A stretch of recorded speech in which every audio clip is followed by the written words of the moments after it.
Cube Radio. Salut, c'est Charles Dran avec l'équipe dans 5 minutes. On s'intéresse aux sciences, à l'histoire et à l'actualité. Aujourd'hui, on parle de Facebook, le réseau social de plus en plus contesté et déjà critiqué pour son influence incontrôlable dans les élections américaines prévues ce 3 novembre. Au cœur de cette influence réelle sur les informations que nous voyons, sur les comportements que ça nous fait adopter, se cache son fameux algorithme. Un programme intégré dans Facebook qui trie les publications et décide de ce que vous allez voir. Un algorithme qui n'existait même pas au début de Facebook en passant. Pourquoi avoir inventé ça? Comment cet algorithme a-t-il évolué?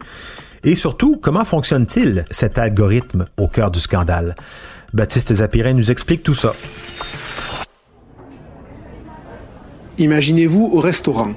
Si vous devez commander un plat pour votre ami, vous allez tenir compte de plusieurs critères. Quels sont les goûts de votre ami? Est-ce qu'on est à l'heure du déjeuner ou du souper?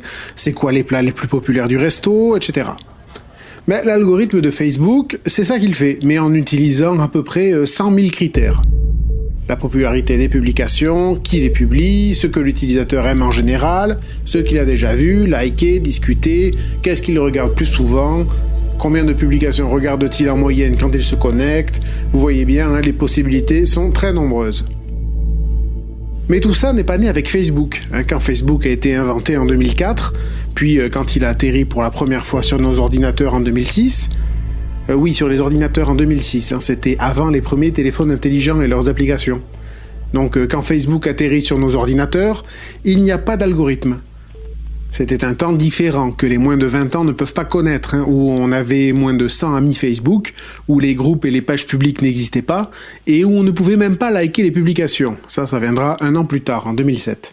On voyait juste défiler les messages chronologiquement, dans l'ordre où nos amis les postaient. Et puis, plus le nombre d'utilisateurs a augmenté, plus le nombre de publications a augmenté, et il est donc devenu impossible de tout voir, d'où une certaine frustration de manquer certains posts qu'on aurait préféré voir plutôt que d'autres.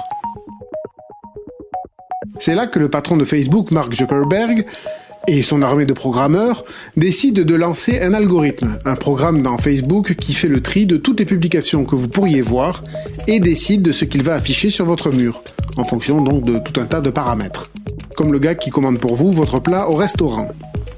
Cet algorithme, il débarque en 2009 et passe des années à ajuster ses paramètres, la popularité, les amis proches plutôt que les amis avec qui on a moins de contact, etc. C'est arbitraire, on pourrait avoir envie par exemple d'avoir des nouvelles d'une personne qu'on n'a pas vue depuis 3 ans. Mais si ce n'est pas la priorité de l'algorithme, vous ne verrez pas ses publications. Facebook finit par lancer aussi des fonctionnalités qui permettent à ces milliards d'utilisateurs de donner eux-mêmes des renseignements à cet algorithme. En 2015, Facebook lance l'option « Voir en premier » pour permettre aux utilisateurs de choisir les pages qu'ils souhaitent voir en priorité. Ça permet à Facebook de déclasser les pages qui ne sont pas choisies. Enfin que si vous voulez voir les très très intéressantes infographies en 5 minutes sur Facebook, abonnez-vous à notre page et choisissez l'option « Voir en premier ». Merci. En 2016, Facebook modifie aussi son algorithme pour qu'il affiche davantage les contenus informatifs ou divertissants. Et les vidéos en direct commencent à être publiées en priorité.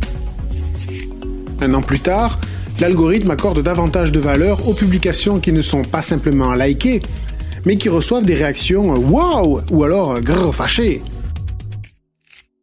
En 2018, Mark Zuckerberg annonce que désormais, les publications qui suscitent des conversations et des interactions intéressantes seront affichées en priorité.